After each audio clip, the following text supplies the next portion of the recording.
Goal, go, go, go, go, go, go, go, go, go, go, go, go, go, go, go. Et c'est ton Captain Crochet en live. Et celle-là, tu l'avais pas vu venir.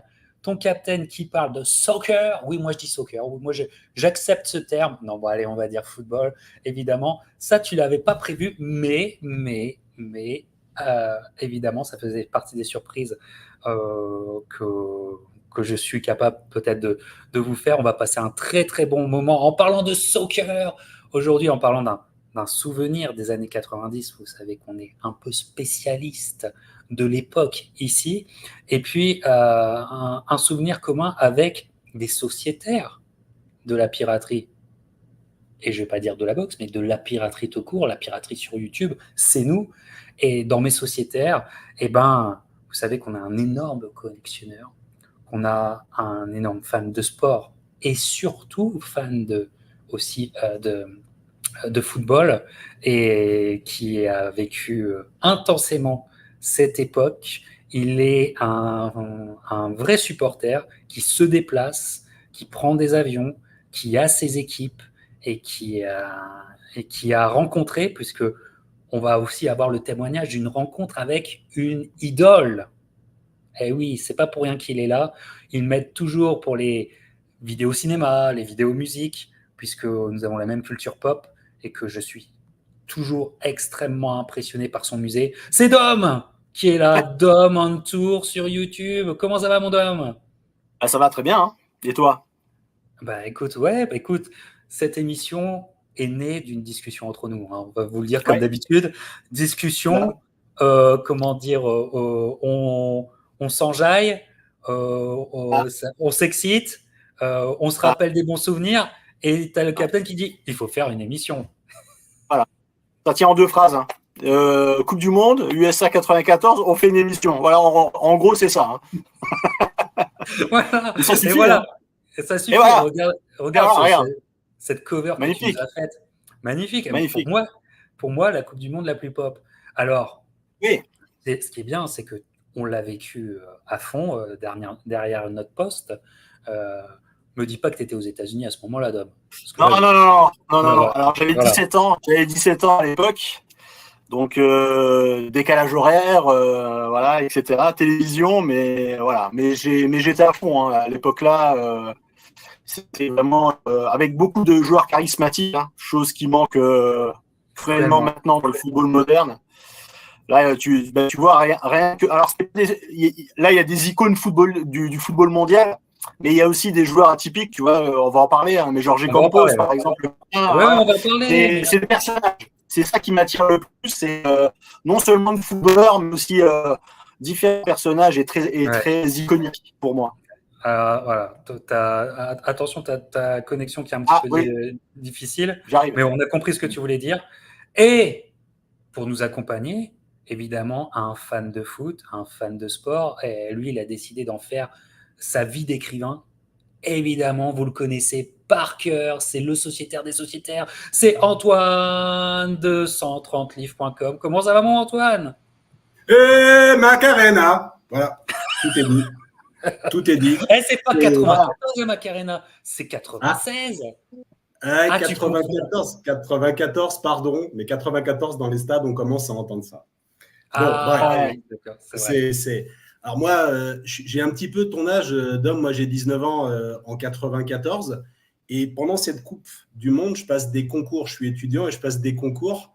Et c'est toujours la course pour arriver à avoir des matchs. Je suis entre mes études, je jongle entre les deux. C'est Et, ça. euh, et quelque part, ça m'aide à relâcher la pression. Donc, c'est un souvenir, on va l'évoquer ensemble. C'est un souvenir très, très fort grâce à ça, parce que j'ai cette espèce voilà, de bouée, de doudou, qui est la Coupe du Monde de foot. Il n'y a pas les Français, mais il y a la Coupe du Monde. Et putain, c'est très fort. Ah ben, écoute, c'est incroyable parce on est tous un petit peu comme ça. Moi, je suis un peu plus jeune que vous, j'en ai 13.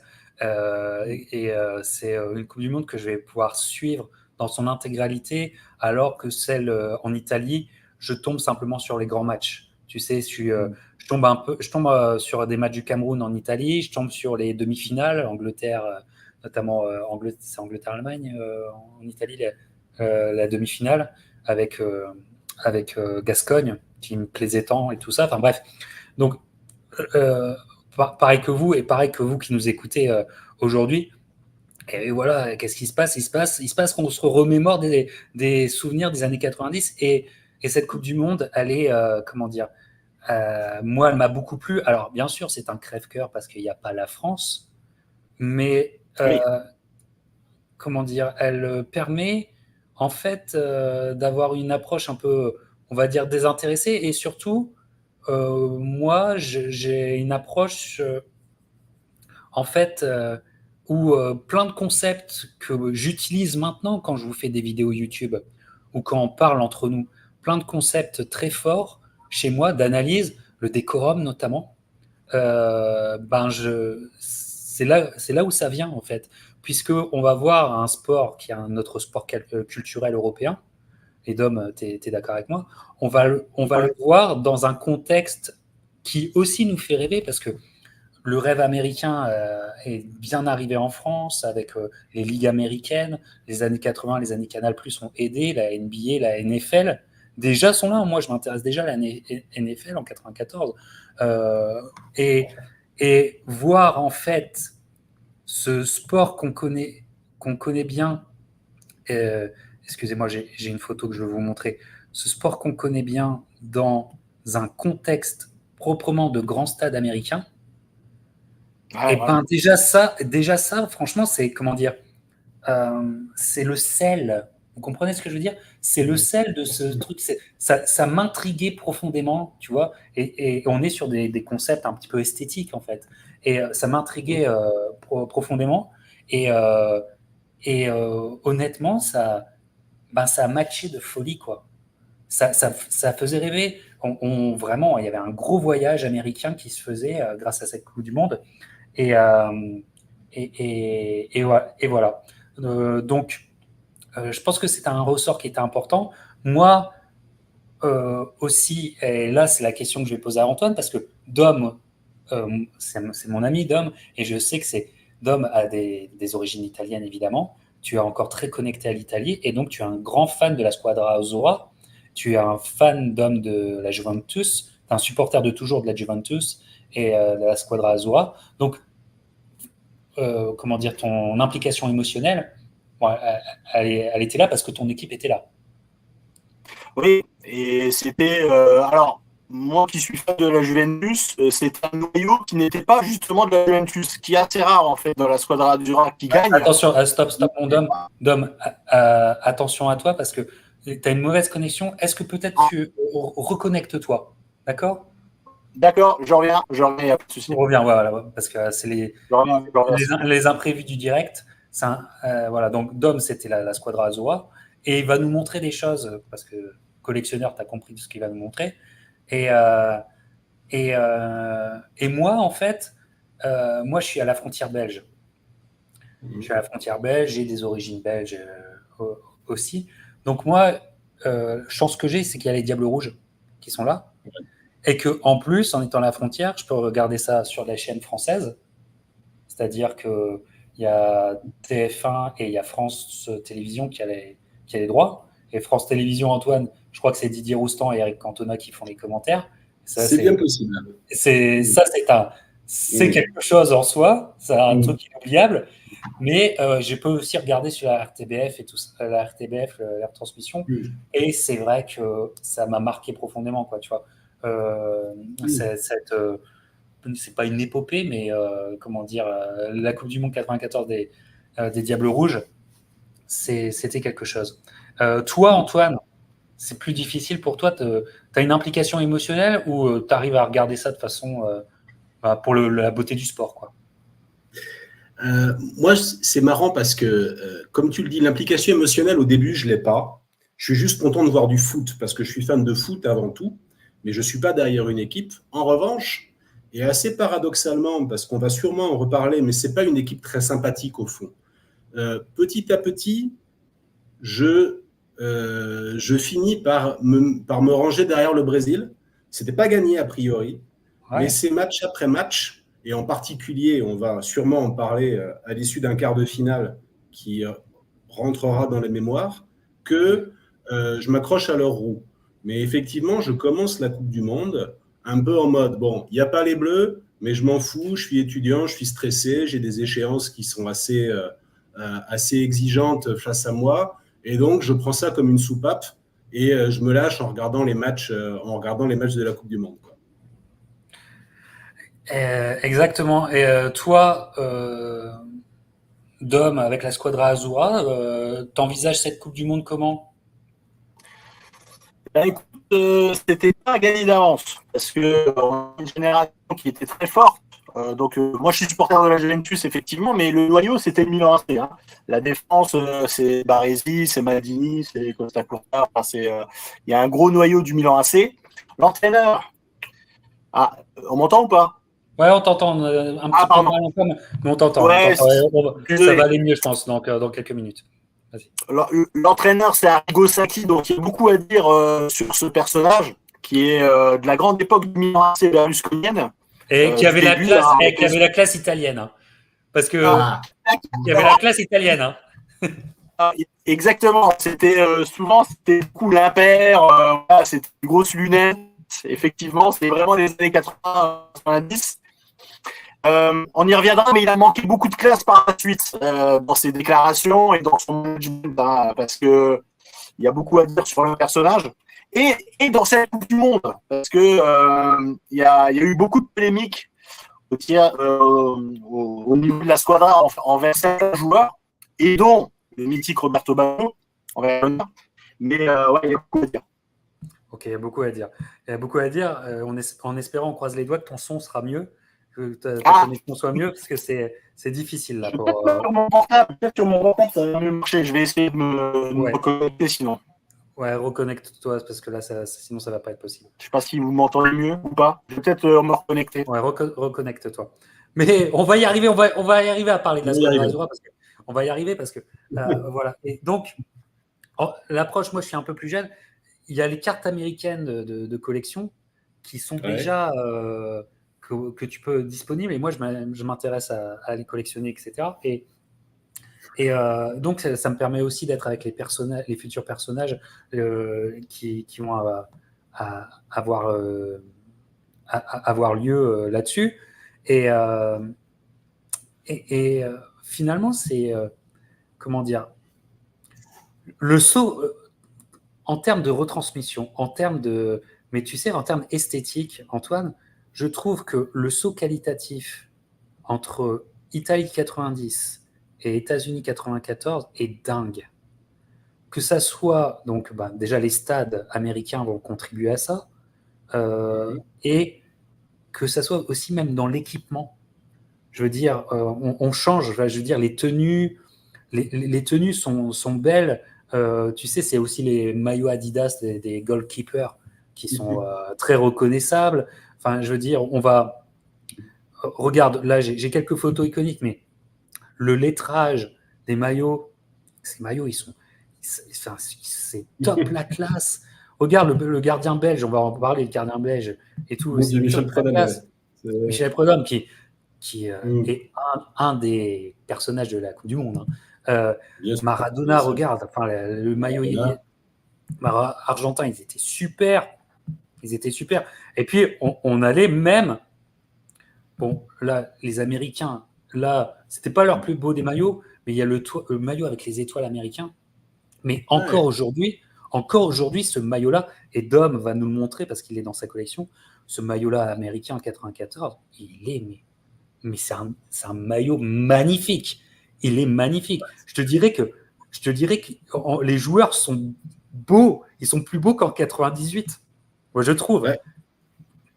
Tu sors, ce qui est intéressant, c'est qu'en 90, en fait, la Coupe du Monde n'est pas très belle. Alors, c'est facile à dire quand tu es français parce que les Français n'y sont déjà pas. Mais le fait est que le jeu est fermé. C'est une Coupe du Monde dure. Ça tacle dans tous les sens. Les mauvaises langues diront, et je laisserai Dom me tacler tout à l'heure, que ça ressemble un peu au foot italien. C'est-à-dire que la Coupe du Monde 90, elle a lieu en Italie et c'est un peu une Coupe du Monde de boucher. Et donc, quand tu compares effectivement à 94, qui est pensé, conçu pour que le foot investisse le marché américain, la Major League Soccer, elle a été lancée en décembre 93. Tout ça fait partie d'un plan. Voilà. L'objectif, on y reviendra. Mais on y reviendra. Le truc, c'est que elle a été lancée juste avant et elle veut prendre cette vague-là. Et en effet, tout est conçu pour ça. Et les Américains sont un peu là, entre guillemets, alors c'est exagéré, et je dis ça à la fois amicalement et en grinçant un peu, ils sont un peu là pour nous apprendre le foot. Et, euh, et c'est vrai qu'ils apportent une espèce de touche de professionnalisme et de glam et de spectacle qu'on n'a pas, nous, en Europe. Et la différence, je suis d'accord avec toi, Captain, elle est sensible. Elle est sensible et ça rend les matchs aimables. Alors, ça rend les matchs aimables en plus de ces grands stades américains, le Rose Bowl de Pasadena, ce genre de trucs. Et puis, le jeu est au rendez-vous. J'en reviens là. Moi, j'ai surtout un regard d'amoureux du jeu à cette époque-là. Effectivement, c'est une Coupe du Monde qui est plus sympa à regarder que la Coupe du Monde 90, indéniablement, parce que ça joue. Ça joue, puis ça joue dans des conditions folles, parce qu'en fait, il y a une vague de chaleur. C'est la canicule dans tous les États-Unis. Donc, ça va être des matchs quand même compliqués. Alors, comment dire, on va parler en fait du premier tour, enfin des matchs de poule. On va faire les matchs de poule et après on ira sur les matchs à élimination. Et les matchs de poule, j'aimerais qu'on en parle parce que je trouve à la différence peut-être d'autres, c'est pas vrai ce que je dis, mais que en fait tout le monde galère un peu dans ces poules. Tout le monde galère. C'est-à-dire que toutes les grandes équipes ont ou une défaite ou s'en sortent difficilement. D'ailleurs, l'Italie, je crois, va passer le tour à un goal average tiré par les cheveux complet, quoi. Complet. Et voilà. Et donc, l'Italie est miraculée.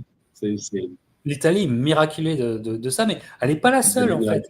Elle n'est pas la seule. Et en plus, elle n'est pas la seule. Et en plus, il se passe plein de choses. Ce premier tour, ces poules, il y a plein d'histoires qui resteront dans l'histoire du sport. Enfin, voilà, on va... Alors qu'ils se qualifient, qui sont impressionnants, il y a un joueur qui était attendu comme une potentielle superstar, notamment en Amérique du Nord, comme une potentielle superstar. Je trouve qu'il passe à côté de son mondial. C'est Jorge Campos. Regarde la tenue de Jorge Campos. Et ça, c'est la classe. Fabuleux, ça, c'est la classe. Vraiment Jorge Campos, les gens oublient, mais on l'attendait. Enfin, il rate un peu sa Coupe du Monde. Qu'est-ce que tu en penses? Campos, alors après ça dépend un peu comment tu comptes, hein. Mais c'est vrai, lui aussi il est d'ailleurs dans la poule, il est dans la poule de la mort, si je dis pas de bêtises, il est dans la poule avec l'Italie. Ouais. Et c'est avec l'Irlande qui va avoir une énorme victoire. Vas-y. Il y a 4 équipes qui finissent à une victoire, un nul et une défaite. Ça n'arrive jamais. Exact. Les 4 équipes finissent comme ça. Ça se joue finalement au nombre de buts marqués. Parce qu'ils ont tous en plus la même différence de buts. Ils ont tous marqué autant de buts qu'ils n'en ont encaissé. Donc ça va se jouer au nombre de buts marqués. Et c'est complètement fou. Il y a un match mythique et le tirage au sort. Alors c'est rigolo, il y a toujours des histoires, tu sais, dans les Coupes du Monde. En 82, il y avait des histoires de boules chaudes et boules froides le jour du tirage au sort qui était censé favoriser l'Espagne. Et là, tu te dis, en 94, les mecs, ils programment littéralement Irlande contre Italie à New York au premier tour. Exact. Je veux dire, ce qui est fou. Et ça, je voulais que Dom un hasard. Mais je voulais que Dom soit là. On va en reparler. Voilà. Et c'est dans cette poule-là, ça participe de ce côté complètement fou de cette poule. Et effectivement, Campos, il n'aura pas illuminé la Coupe du Monde de son talent, c'est clair. En revanche, c'est un personnage. C'est un personnage parce qu'on apprend à se familiariser avec ce petit gardien qui est talentueux, qui est ultra flashy, comme tu dis. Et mais c'est vrai que premier tour, alors, l'autre truc, quand même, l'autre ingrédient, alors le premier tour, il est assez dense. Les équipes sont... personne ne se promène à proprement parler. Tu as un autre facteur quand même qui a joué, c'est que les États-Unis, mine de rien, on a un peu peur pour eux à un moment, parce que leur premier tour ne va pas de soi, mais ils se qualifient. Et mine de rien, ça va être important pour la suite, pour l'élan que ça va susciter. Parce que tu ne sais pas trop où en sont les Américains. C'est la grande inconnue de cette Coupe du Monde. Tu ne sais pas trop si ça va être bien ou pas bien. Je me souviens qu'au printemps, avant la Coupe du Monde, il y avait Didier Roustan qui était allé faire un portrait du soccer aux États-Unis, voilà, avec un portrait de l'équipe nationale et tout ça. Et vraiment, comment les jauger, les juger, c'était difficile, quoi. C'était extrêmement difficile. Et en fait, bah, tu vas avoir des mecs des mecs comme Alexis Lalas et même il y avait le petit attaquant black avec des dreadlocks tout ça. Et c'est des mecs qui seront là pour l'avènement de la MLS, qui sont toujours dans la direction de la MLS et c'est pas rien. Et c'est vrai que le premier tour pour les États-Unis, c'est quelque chose. Mais retour de Dom, espérons que ça aille bien. Oh, ça va être compliqué. Mon Dom. La France et Internet, c'est pas facile. Hein. C'est pas Kobe Jones dont tu parles, Captain? Oui, Kobe Jones, exactement. J'adorais Kobe Jones. Ouais, Kobe Jones.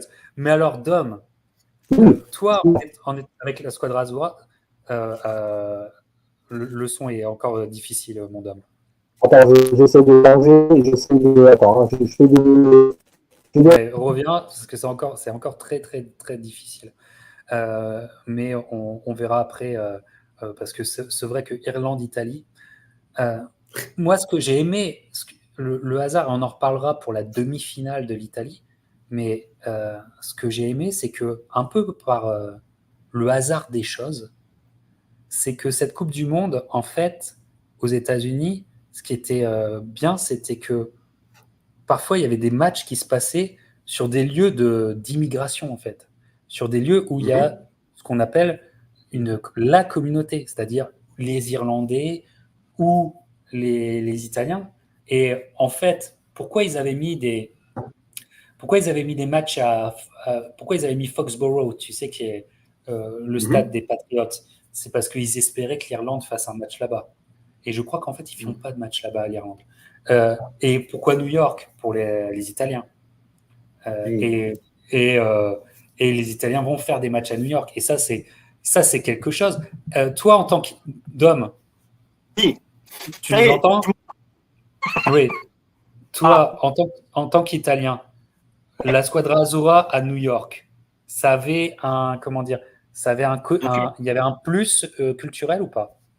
Bien sûr. Je ne sais pas si tu m'entends. Décidément, désolé. Ouais. Écoute, oui, culturellement et effectivement pour la diaspora italienne et surtout de New York, parce qu'il y a eu une grosse vague d'immigration italienne donc à New York. Et donc, du coup, sans parler des quartiers de l'Italie, etc., bon film, etc., hein, donc, c'est pas que dans les films, hein, c'est pas qu'une légende. Il y a beaucoup d'immigration qu'il y a eu dans les années 30, beaucoup dans les années 30, et un petit peu avant et un petit peu après, et qui ont poussé. Moi, j'ai de la famille aussi là-bas. Donc, oui, pour nous, ça avait du sens. D'ailleurs, tu vois le stade, beaucoup de maillots italiens, etc., quand ils ont joué à New York, forcément. Et donc, ça avait du sens de jouer là-bas. C'était une force, effectivement. Ouais, c'était une force. Et bah, c'est rare parce que, évidemment, comment dire, c'est beau de voyager les autres pays. Moi, je trouve que j'avais beaucoup aimé la Coupe du Monde en Corée, par exemple, tout ça, parce que tu voyais un autre univers. Mais là, je trouve que, enfin, moi, je me souviens de cette demi-finale Italie. On en parlera plus tard, Bulgarie à New York. Le stade, enfin, il se passe quelque chose, quoi. Les Italiens, il se passe quelque chose. Il se passe quelque chose, voilà. On retourne sur le premier tour, parce qu'en fait, c'est que des histoires, le premier tour de cette Coupe du Monde. Évidemment, vous me direz, chaque Coupe du Monde, le premier tour, c'est son lot d'histoires. Mais c'est des histoires qui sont marquantes, parce que évidemment, il y a la Coupe du Monde compliquée de la Colombie, avec Andrés Escobar, qui malheureusement, c'est pas le seul, qui a malheureusement un but contre son camp, et il va le payer de sa vie au retour de l'équipe nationale au pays. Il le paye de sa vie, quoi. C'est très très choquant. C'est quelque chose qu'on n'a pas oublié. Antoine. Ça a marqué cette histoire-là. Ça a marqué. ça a marqué. Et dans les histoires tragiques, n'oubliez pas aussi que les gens oublient, mais il y a un attentat en Irlande, comment dire, au moment du match Irlande-Italie. Hein. C'est Irlande-Italie ou je crois que c'est le match Irlande-Italie. Il y a un attentat en Irlande aussi. Ouais, c'est dans les mêmes jours. Ouais. Dans les mêmes jours. Donc c'est compliqué. Et puis c'était aussi, on l'oublie pas, mais c'était aussi normalement le gros comeback sportivement, surtout en plus aux États-Unis, c'était l'énorme comeback qu'avait décidé de faire Maradona. Oui. Oh oui. Et le début de la Coupe du Monde est quand même tourné. Les gens oublient, mais le début de la Coupe du Monde est tourné sur Maradona de retour en Coupe du Monde. Et bon, c'est pas qu'il en a raté une avant. Il les a pas ratés. 86, 90, il les a pas ratés. Mais voilà, parce que le Maradona, parce que entre 90 et 94, c'est le Maradona cocaïne, c'est le Maradona arrêté, et Maradona qui était à Naples, qui ne joue même plus, en club.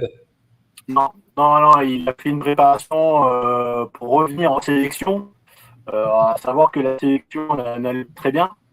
Et effectivement, il y a ce premier match contre la Grèce où effectivement, personne s'y attendait. Il gagne, je crois, 5-1, je crois. Maradona met ce but, et là, c'est iconique parce qu'il marque le but. Et il crie à la caméra toute sa rage. Exactement, ça c'est une des images. Il y a deux images marquantes de Maradona dans sa Coupe du Monde. C'est ce but-là, évidemment, contre la Grèce, avec sa fureur devant la caméra. Et lorsqu'il prend la main de l'hôtesse infirmière d'un match. Ouais. Donc forcément, c'était juste après, il y avait le contrôle de dopage. Et donc on voit toute sa rage, etc. Là-dessus. Et ces deux images marquantes. Alors, à savoir que Maradona, au-delà de ça, a beaucoup de problèmes avec le président de la FIFA, João Havelange, qui est brésilien, qui n'arrange pas les choses, hein, on va pas se mentir. Maradona, c'est Maradona, hein. Mais effectivement, on n'a pas vu d'un bon œil le fait qu'il participe à la Coupe du Monde. Sans entrer dans les détails, etc. Le mettre dehors, ça a arrangé pas mal la FIFA. D'ailleurs, il n'y a pas eu trop de polémique, ça s'est fait très rapidement. Ouais. D'ailleurs, l'Argentine a joué son match 2 ou 3 jours après la sanction. Et donc, du coup, ouais, c'était plus la même Argentine et ça s'est vu après, quoi. Ça s'est vu après, voilà. Après, mais est-ce que Maradona, en fait, même sans la suspension, est-ce que Maradona pouvait encore donner ce qu'il avait donné par le passé ? J'en suis pas sûr. Antoine. C'était, de toute manière, vous l'avez rappelé, hein, c'était une version de Maradona qui avait du kilométrage, à la fois en termes d'hygiène de vie, et puis aussi parce que c'est un joueur qui avait été abîmé par des championnats européens dans lesquels, à l'époque, on punissait beaucoup les créateurs dans son style, et Maradona n'a pas été raté. Son époque à Barcelone, il s'est fait massacrer par les défenses espagnoles. C'était brutal, c'était pire encore qu'en Italie. Et effectivement, le mec est déjà plutôt sur la fin, il a du kilométrage, il s'est envoyé toute la Colombie dans les narines. Le mec, c'est déjà un miracle de le voir à ce niveau-là. Et en effet, il y a un côté très doux amer à voir ce type. C'est une tragédie personnelle. Il y a un côté doux amer à le voir à la fois triompher, mais aussi effectivement à avoir franchi la ligne jaune. Moi, j'ai un souvenir très marquant en tant que Français à l'époque. Le jour où le scandale Maradona éclate et où on apprend qu'il a été contrôlé positif, il n'est pas encore suspendu, mais on lui tend un micro, un journaliste lui tend un micro après un entraînement. C'est un journaliste français. Et Maradona regarde la caméra, il fait « Mais dans quel groupe est la France ?» Donc c'est Maradona, quoi, c'est Diego. Il est sur son trône, c'est la superstar, etc. Il a beaucoup de morgue. À l'époque, j'en ai beaucoup voulu rétrospectivement. Tu comprends un peu le contexte, etc., etc. Mais voilà, il s'était bien payé nos gueules. Et finalement, ce que je regrette un peu en tant en tant que fan de foot, pour le coup, c'est que on va y revenir. On est encore au premier tour, mais en huitième, quand l'Argentine prend la Roumanie, c'est un très grand match. Et avec Maradona, une confrontation entre Maradona et Giorgio Hagi aurait été un truc extraordinaire qu'on n'a pas eu. On n'a pas eu. Ouais. Et ça, c'est vraiment un regret qu'on peut nourrir sur ces huitièmes de finale. Ouais, effectivement. Dom, essaie de sans ta caméra pour voir si ton son est meilleur. Ouais. On va faire quelques essais. Et tu mettras la caméra quand tu nous montreras les surprises que tu as pour nous. On va voir. Je suis pas sûr que ça change quoi que ce soit. Mais en tout cas, ce qui est quand même intéressant aussi, c'est que on vit ça avant et il n'y avait pas les. On vit ça comme une série télévisée en fait. Avec le Maradona, avec les grandes équipes qui en fait galèrent tous, hein, parce que je veux dire c'est pas probant. Le Brésil c'est pas dans sa poule, c'est pas fou, ça domine mais c'est pas fou du tout. Et l'Argentine qui est en galère, l'Italie qui est en galère, tout ça tu te dis mais c'est comment dire, c'est très très ouvert. C'est très ouvert et d'ailleurs, il y a plein de belles histoires. Le but de la Coupe du Monde est fait par le milieu de terrain de l'Arabie Saoudite. Al Oyran qui nous fait une Maradona. Hein. Totalement. Contre les Belges. Contre les Belges. Alors, avec beaucoup de quand même, parce qu'il a du contre, il se ramène. Enfin, le but de Maradona, quand même, c'est un autre niveau. Hein. Mais Maradona, il part de très loin et il va au bout et il allait sous la barre. Donc, c'est un but qui reste. Hein. Et surtout sur une nation qu'on découvre. Voilà, c'est magnifique. Oui, et une nation, l'Arabie Saoudite, qui fera son huitième de finale. Exactement. Qui fera son huitième de finale. Et un des joueurs de cette Coupe du Monde, parce que la Belgique aussi, qui n'est pas une petite nation, hein, mais qui aussi galère aussi, elle se prend ce but de l'espace, évidemment. Mais en même temps, c'est ça qui est génial, c'est que pour moi, il y a un match de poule qui est, pour moi, qui est un classique. Enfin, selon moi, je ne suis pas un historien du foot, mais c'est un classique match pour moi.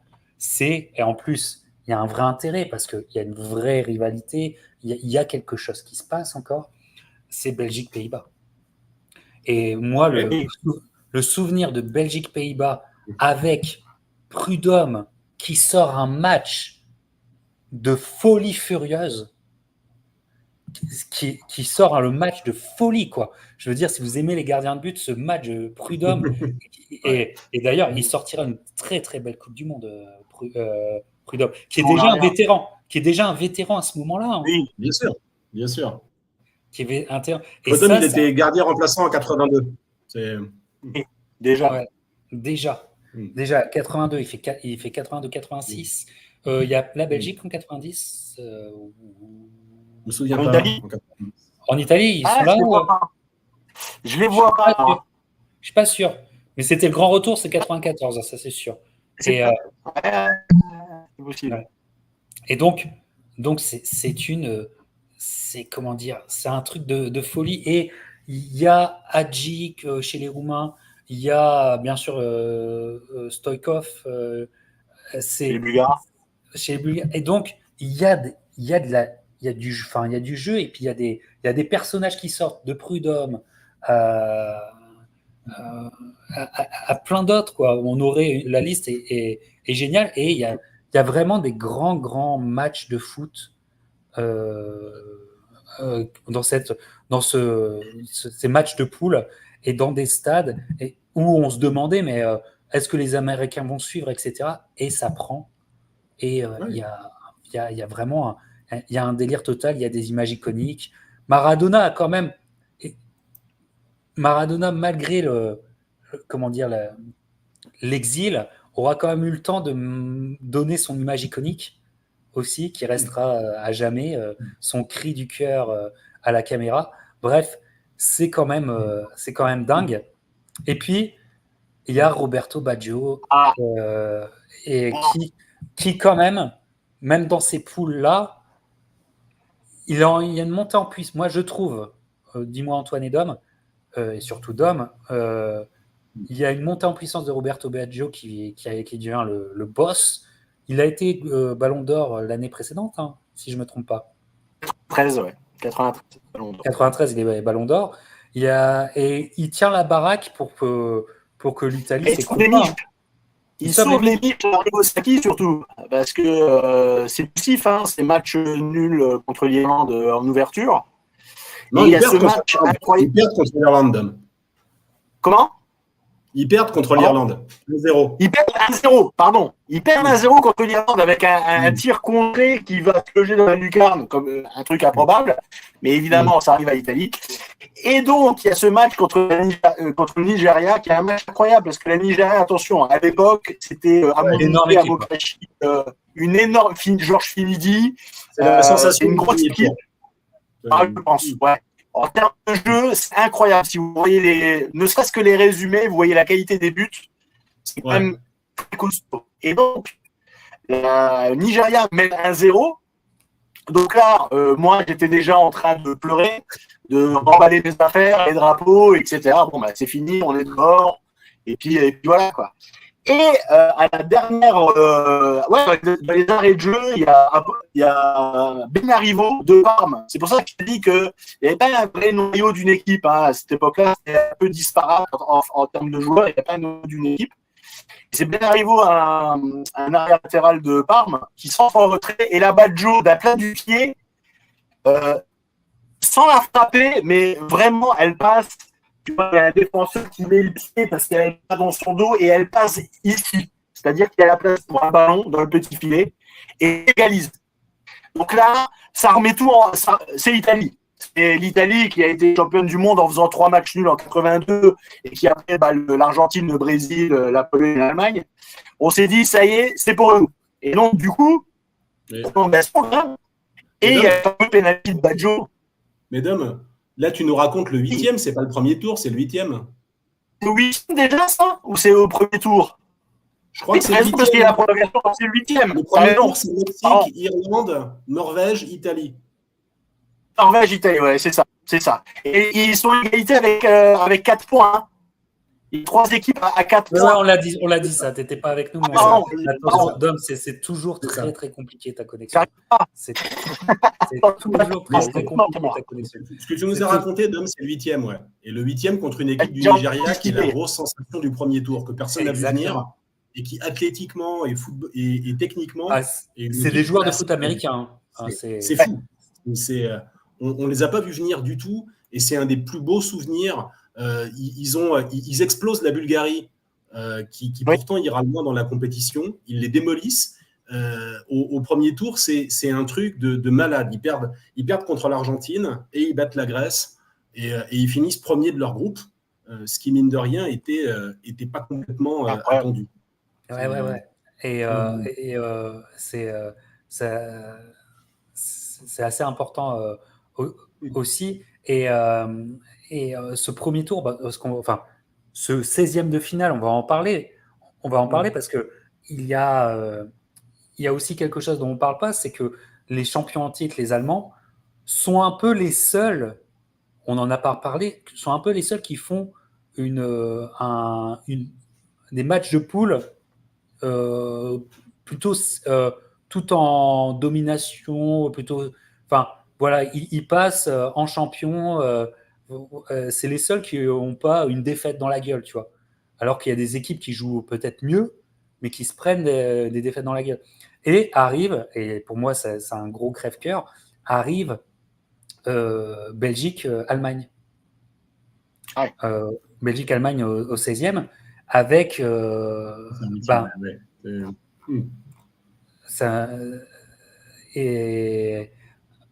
avec, si je me souviens bien, il y a un hors-jeu qui n'est pas signalé. Il n'y a pas un truc comme ça qui me fout les boules, et qui me fout carrément les boules et tout. Et avec un Prud'homme aussi, un Prud'homme qui est encore là, tu vois. Mais tu te dis, Euh, comment dire, tu te dis, les Allemands, c'est un peu trompeur. Comment dire, si vraiment tu y crois, tu peux peut-être les prendre. Enfin, et peut-être les Belges ont eu. Il leur a manqué un je ne sais quoi, pas grand-chose, mais les Belges, ils pouvaient faire l'exploit. Ils pouvaient faire l'exploit. L'exploit arrivera juste après. Concernant l'Allemagne. Bah, ça finit sur 3-2. Hein. Ça finit sur 3-2. Le match Allemagne-Belgique, c'est un match très serré. Et en effet, l'Allemagne, elle est championne du monde entier, mais elle est un peu vieillissante à l'époque. Mais il y a un but qui est hors jeu, quoi. Il y a un but qui est hors jeu. Après, le somme belge n'est pas une invention de 2018, en effet. À chaque Coupe du Monde, il y a une oui, c'est vrai. Non, mais c'est vrai. Il y a le somme belge, ça existe depuis toujours. Attends. Même 86. En 2002, tu as une histoire de somme belge. Belgique-Brésil, tu as une histoire de somme belge. Le but de Wilmot, s'il n'est pas hors jeu. Enfin bon, tu as toujours ces histoires-là avec. Mais on est d'accord, hein, on est d'accord. Juste. Allemagne-Belgique, c'est un des matchs un peu iconiques, bien qu'oubliés de cette coupe. Moi, je suis très. J'étais à fond pour la Belgique parce qu'à l'époque, en plus, la France ayant les antécédents en Coupe du Monde qu'elle a avec l'Allemagne, par définition, tous les adversaires de l'Allemagne sont nos amis, tous. Donc, par définition, moi, je suis à bloc. Je finis le match contre les Belges, je suis dégoûté. dégoûté. En revanche, moi, j'avais le seum. Comme tu le dis, Captain, tu sens quand même que les Allemands sont prenables après ce match-là et qu'ils ne l'emporteront pas au paradis. Et ils ne l'ont pas emporté au paradis. Donc, c'est plutôt un souvenir joyeux. Juste, alors, tu as fait allusion à Escobar, Captain, tout à l'heure, pour finir sur ce premier tour. Escobar, il a quand même. C'est une histoire dramatique, mais c'est une histoire qui a contribué au succès de la Coupe du Monde. Et c'est ça qui est cruel. Parce que le but contre son camp d'Escobar permet aux États-Unis d'être présents au huitième de finale. Sans le but d'Escobar, les États-Unis ne battent pas la Colombie et ils ne sont pas en huitième. Parce qu'ils font match nul avec la Suisse. Ils arrachent le match nul contre la Suisse, les Américains. Et quelque part, c'est d'une cruauté infinie parce qu'il y a mort d'homme au bout du bout. Mais quelque part, ce malheureux Escobar, il aura contribué au succès de la compétition. Parce que si les Américains étaient sortis au premier tour, je pense que l'engouement n'aurait pas été le même malgré tout. Dans les stades, ça aurait été moins chaud, ça aurait été… Voilà. Donc il faut remercier ce malheureux Escobar. Malheureusement. Mais surtout que on va y aller parce que dans ce premier tour de match à élimination directe, pour moi, le match qui restera toujours, c'est parce que c'est déjà des maillots. On parlera des maillots tout à l'heure, Dom. Voilà, j'ai l'impression que ta connexion est bonne maintenant. Tant mieux. Vous m'entendez là ? Ouais, non, mais maintenant c'est parfait. Maintenant c'est parfait. Voilà. Je suis sur un téléphone portable. C'est beaucoup mieux. C'est beaucoup mieux, tu vois. Mais honnêtement, moi, je suis resté avec l'idée que le Brésil, ils ont eu beaucoup de chance parce que pour moi, ils devaient être éliminés contre les Américains. 1-0, non ? Ça a fini 1-0, il me semble. 1-0. Ça finit 1-0. Et souvenez-vous, Leonardo. Oui, bien sûr, évidemment. Leonardo. Le coup de coude. Mais il le met à un joueur qui était important en plus. Je ne sais plus le nom de l'Américain, mais il le met à un Américain qui était important. Je crois que c'était un défenseur central ou je ne sais plus. Mais les Américains qu'on ne savait vraiment pas jauger, avant la Coupe du Monde, c'était le Mexique qui allait dans le continent américain. C'était le Mexique qui allait faire quelque chose. Campos était déjà une star et tout ça. Mais Romario, qui a une très très grande gueule, mais ils s'en sortent, mais 1-0. Franchement, les dieux du football sont pas, enfin, ils ont les Brésiliens pour eux, mais les Américains, ils pouvaient le faire, quoi. Qu'est-ce que vous en pensez ? Moi, c'était ma curiosité de cette Coupe du Monde, en fait. C'était de voir l'équipe nationale des États-Unis, parce qu'on les avait vus en 90. Ils n'avaient pas été ridicules. Hein. Ils n'avaient pas en Italie. Hein, ils n'avaient pas été ridicules. Et là, c'était de voir on n'avait pas beaucoup de joueurs qu'on connaissait. Oui, alors ça a coupé, mais j'ai entendu Kobe Jones et effectivement, il y avait Eric Vinalda. Alexis Lalas, etc. Le gardien aussi, j'ai plus son nom, mais qui était Ramos. Exactement. Et donc, qui était pas mal. Qui était très bon, qui était très bon, et c'était une vraie équipe qui, par le jeu, a mérité de se qualifier. Alors, effectivement, il y a eu des histoires, effectivement, mais on l'a bien vu que contre le Brésil, à domicile, même s'il y avait beaucoup de Brésiliens, c'était très compliqué pour les Brésiliens de s'en sortir, et puis ça a fini 1-0, effectivement. Ouais, vraiment, au forceps, quoi. Non, c'était pas Ramos. Je raconte n'importe quoi. C'était pas Ramos.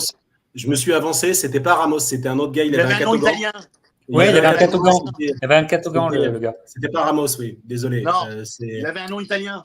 Ah là là là là là là. Mais il était bon. On le voit tous, le gars. Il était assez massif. Il était assez massif physiquement. C'était un bon, mais c'est. Ouais.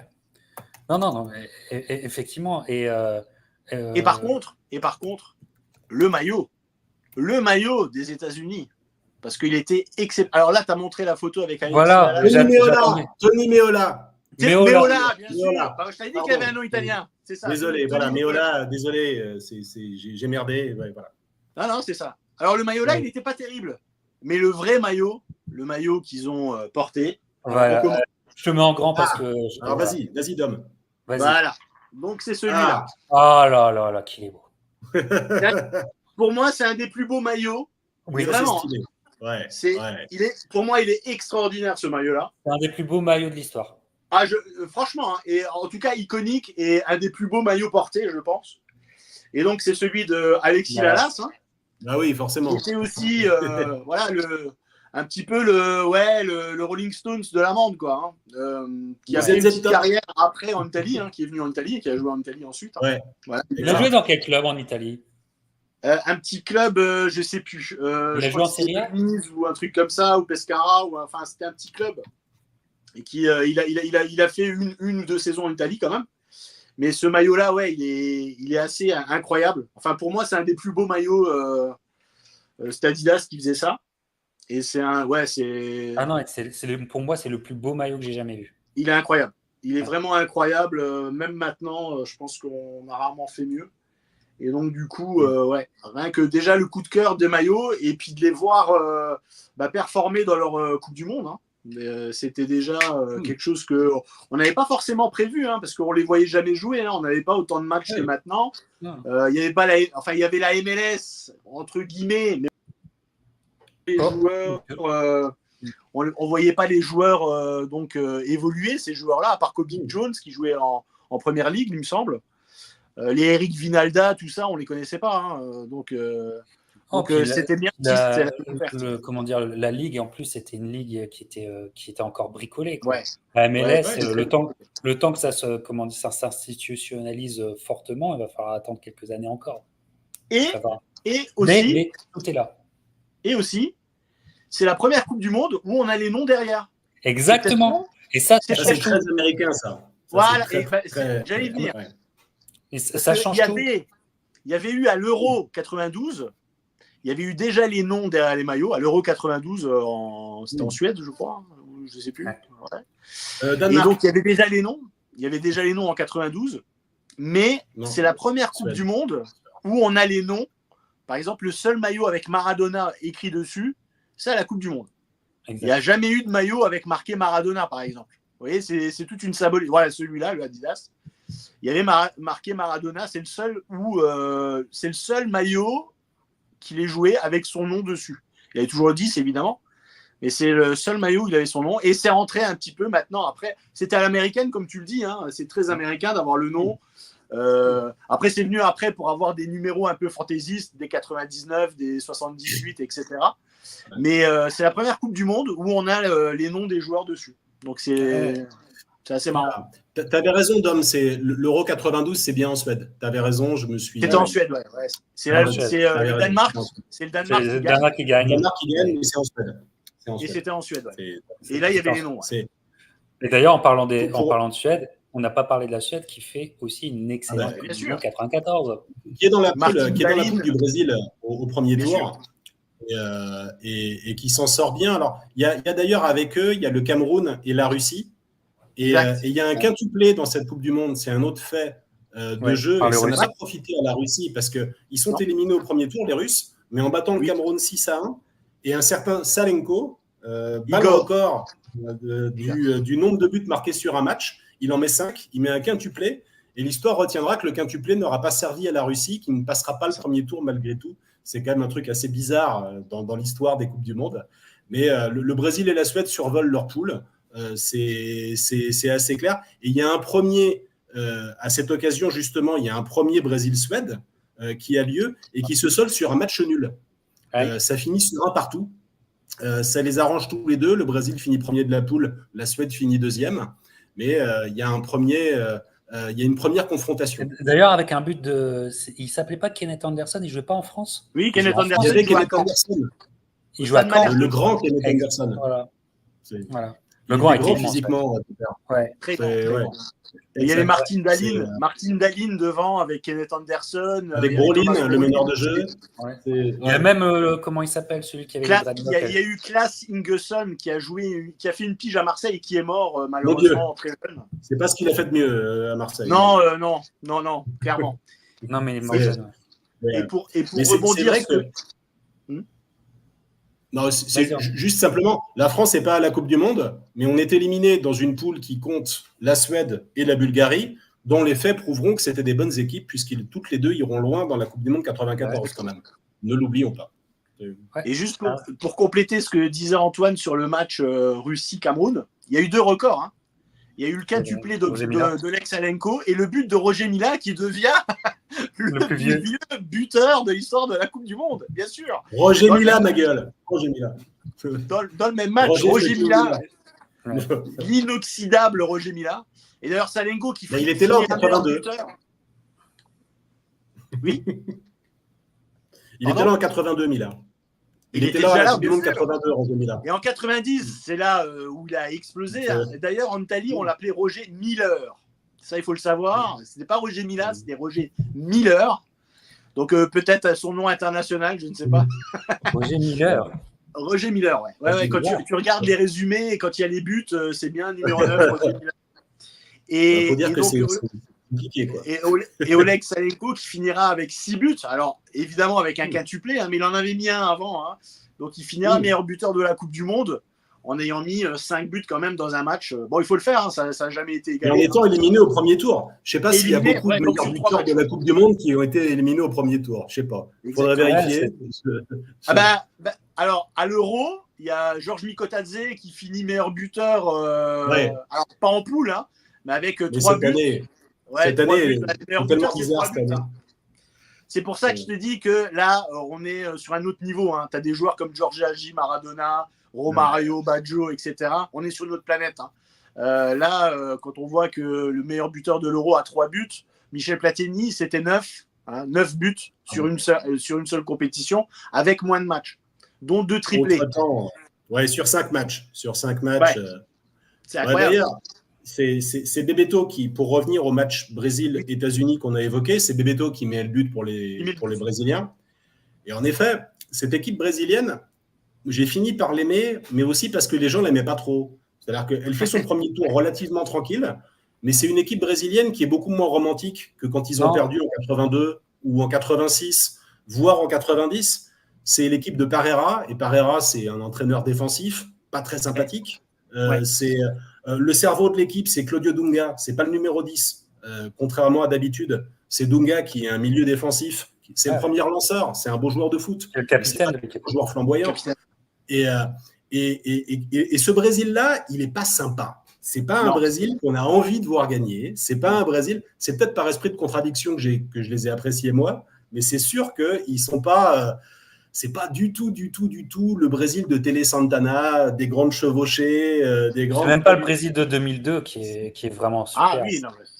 Absolument. C'est des mecs. Alors ils ont Romario et Bebeto devant, qui sont tous les deux des joueurs très brillants. Ils ont deviennent de plus en plus tueurs au fur et à mesure de la compétition. Ils deviennent de plus en plus tueurs. Mais c'est pas un très beau Brésil. C'est un Brésil de maçon, quoi. Mais par contre, leur maillot, il est beau. Ah oui, leur maillot. maillot Umbro. Et donc, Umbro. du coup, attention, parce qu'au début de la compétition, il y a Rai qui est titulaire. Hein. Ouais, Rai et est puis- titulaire, il disparaît. Il disparaît. Il ne jouera plus, Rai. Alors que Rai, il apporte un peu de football en théorie. Ah bah, c'est un vrai joueur c'est un vrai numéro 10. C'est un vrai numéro 10. Il sait poser le ballon, etc. Leonardo joue arrière latéral, il faut le savoir, alors que c'est Oui. un numéro 10, hein, Oui. Leonardo. Ouais. Hein. Il jouait latéral quand il met le fameux coup de coude, il est arrière C'est- latéral. ouais. Et il fait une très bonne Coupe du Monde. Attention, c'était Oui. une révélation de la Coupe du Monde. C'était Leonardo, on le connaissait pas trop. Hein. Et il joue arrière latéral. Et effectivement, ça a bétonné. Ça a mis du Dunga, du Branco, du Aldaïr derrière. Bon, bah, c'est pas des peintres. C'est pas des poètes surtout.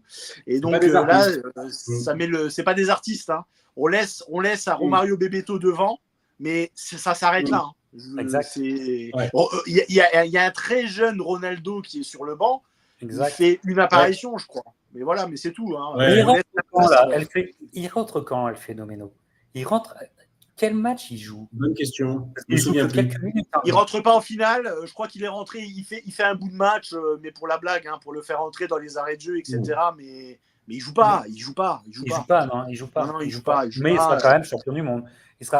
Bah oui, il est crédité, oui, parce qu'il est rentré et puis il est dans le groupe. Et il est champion du monde 94, évidemment. Mais ouais, non, c'était pas le plus beau Brésil. Alors après, oui, il y a eu les demi-finales, etc., qui nous réconcilient un petit peu avec le football. Et que là, on a vu autre chose. Mais la finale est assez pas belle. Enfin, c'est pas beau. Non, hein. elle est C'est pas- pas du grand football. Hein. C'est pas du Elle grand est pas football. belle. Elle est stressante, elle est pas belle, mais on va en parler après Ouais. parce que on va en parler après parce que il y a, comment dire, plus les matchs à enjeu commencent, plus pour moi, enfin dans mon souvenir, plus Baggio rayonne. Il y a eu beaucoup d'anecdotes là-dessus. Je vous recommande sur Netflix Il Divine Codino qui reprend très bien avec un acteur, hein, donc, et qui est très bien et moi qui m'a touché parce que je connais parfaitement la vie de Roberto Baggio et je trouve que c'était assez juste. Et effectivement, il y a beaucoup de tourments. Alors, il faut savoir que en préambule de tout ça, hein, Baggio à ses 18 ans, quand il signe à la Fiorentina, il joue avec une vis de cette taille-là dans la cuisse qui bouge hein, pour qu'il puisse jouer au football. C'est-à-dire que c'est un joueur qui a joué sur une jambe toute sa vie, hein, qui avec des infiltrations tout le temps. C'est-à-dire que depuis qu'il a arrêté, il n'a plus touché un ballon. Il peut plus poser la jambe. Enfin, il a énormément de mal. C'est un miraculé, Baggio. Et à cette Coupe du Monde-là, il y a les rapports avec Arrigo Sacchi, on en a parlé au début. Arrigo Sacchi, il n'aime pas trop que les joueurs aient la vedette. Que ce soit en conférence de presse, etc. Il avait fait sortir sur un carton rouge, il avait fait sortir Zola. Donc on est un petit peu comme le Brésil, hein, les artistes, on va essayer de bétonner un peu plus en mettant des joueurs un peu plus rugueux et moins techniques. Et Baggio, oui, comme je le disais, il fait une autre Coupe du Monde à partir de son but contre la Nigeria. Voilà. Ouais. Et franchement, comment dire, c'est souvent comme ça et c'est pour ça qu'on aime le sport et qu'on est des écrivains de sport. C'est que souvent la figure qui reste dans ton cœur n'est pas l'image du gagnant, quoi. Voilà. Là, oui, surtout que le perdant magnifique est toujours plus romantisé. Et Baggio, je trouve qu'il est énorme il est génial pour ça parce que, comme tu le dis, c'est une Coupe du Monde qui devient plus on s'avance de la finale, moins elle laisse sa place à la créativité et au romantisme. Mais lui, malgré tout, il vient en injecter, quoi. Et je pense que son moment, enfin le moment de sa carrière, c'est au Giant Stadium, New York, contre la Bulgarie. Oui, il met un doublé, Il met un doublé et il débloque complètement il débloque la situation. Ouais. Il y a eu un événement justement. Dans une Italie, excuse-moi, dans une Italie qui n'est pas une Italie mais qui est quand même là, parce que, enfin, je veux dire, le Giant Stadium, c'est Little Italy, quoi. Ouais. Et il y a un truc et tu sens qu'il y a quelque chose, quoi. Tu sens qu'il y a quelque chose. Et moi, ça reste un souvenir fou, quoi. Ce match-là, il y a un événement qui est arrivé aussi, c'est que ses parents, sa femme et sa fille sont arrivés à New York, sans le prévenir. Et donc, il a reçu ça comme un cadeau. Et ça a changé aussi. Alors, il se mettait en route quand même. Mais le match contre la Bulgarie, je pense que c'est le match le plus abouti de l'Italie parce qu'ils ont plié le match. Il y a eu 2-0 assez rapidement. Ouais. Alors que la Bulgarie ça vient vite. Très, très forte. Très, très forte. Attention. Ouais. Et Baggio, il élimine, il fait une frappe enroulée, petit filet. Et ensuite, il fait une reprise de volée, petit filet. 2 buts extraordinaires. Il plie le match. Et je pense que là, c'est un joueur qui est en pleine confiance. Après, c'est un joueur très, très élégant. C'est un des joueurs peut-être les plus élégants qu'il y a eu dans l'histoire. Et c'est un joueur aussi, en Italie, malgré le fait qu'il a joué à la Juve, Milan, Inter. Alors, il y a eu Bologne et Brescia. Mais c'est un joueur, contrairement à d'autres, et à beaucoup d'autres, qui est aimé de tous. Qui est aimé, c'est incontestable. C'est rare, ça. Et c'est très rare. C'est le joueur le plus aimé des Italiens, alors qu'il a fait des maillots rivaux, Juve, Milan, Inter, dans la foulée. Et que maintenant, il est en rang d'icône et que tous les Italiens l'adorent. Alors, justement, Dom, toi, tu l'as rencontré. Oui. Justement, cette rencontre. Parle-nous-en. Alors, je l'avais vu. Alors, moi, j'avais été à son dernier match. Donc, c'était à San Siro. Il jouait avec Brescia. Et donc, c'était en 2004. Donc, on a fêté les 20 ans, en fait. Les 20 ans de l'arrêt de carrière de Baggio. Donc, c'était à San Siro. C'était assez émouvant. Moi, j'étais très fébrile ce jour-là parce que c'était la fin de mon idole que j'allais voir au stade. Et donc là, c'était très particulier. Et Baggio, dans les années, moi, je l'avais vu, mais je ne l'avais jamais pu le voir.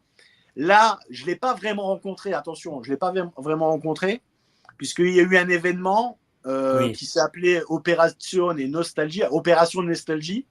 Donc, il mettait au rendez-vous plusieurs joueurs du calcio du passé plus ou moins récent. Donc, il y avait Aldair, champion du monde 94, qui était présent.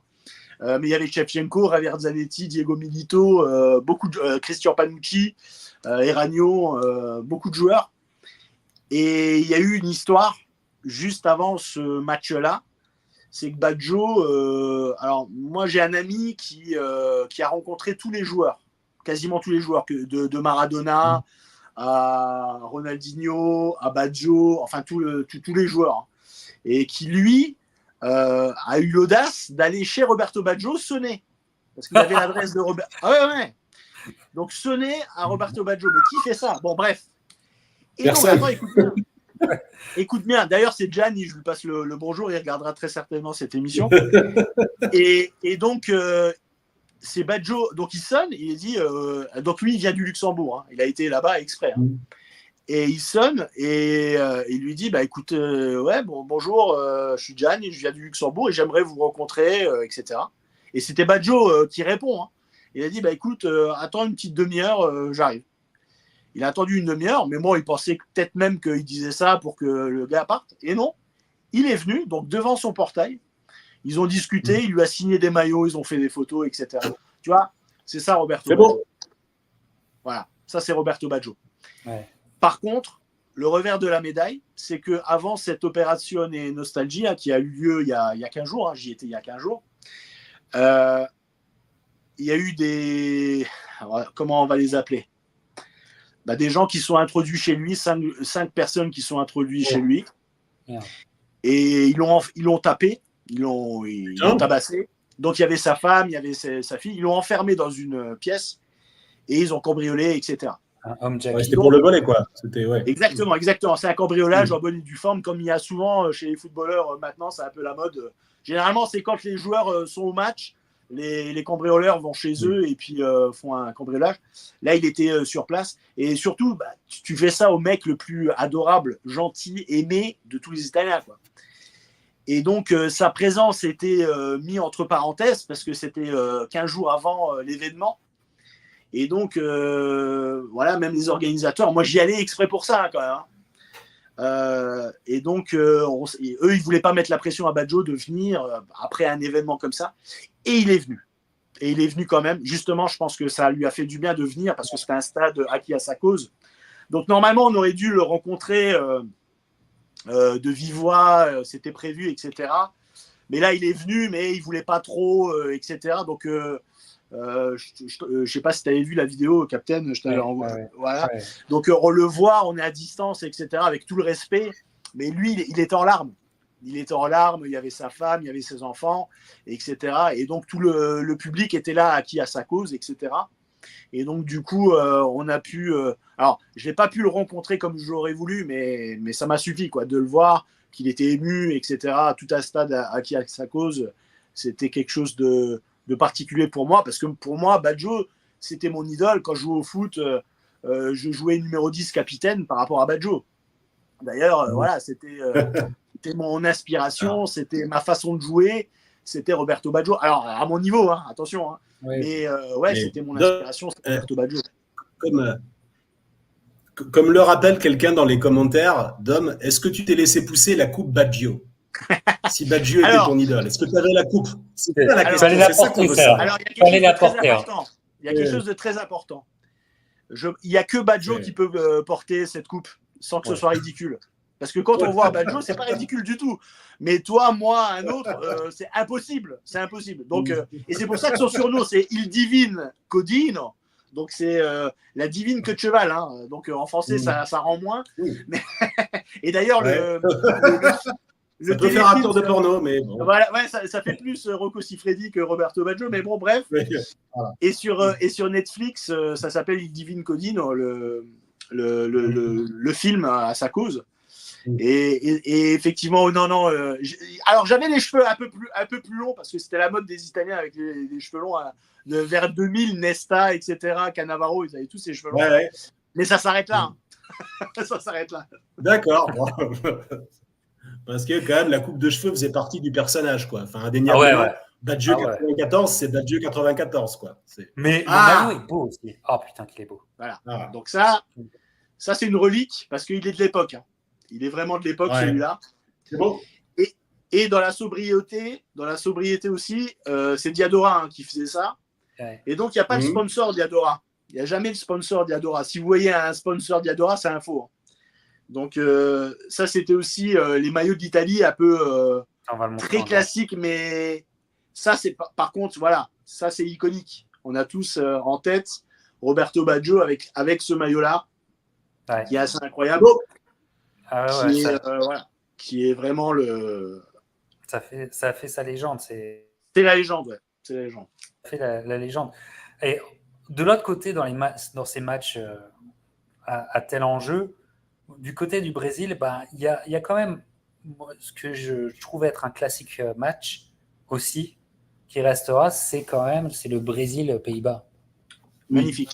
Oui. Le Brésil-Pays-Bas, ou encore, comme on se disait avec les Allemands. C'est le match qui me fait aimer le Brésil.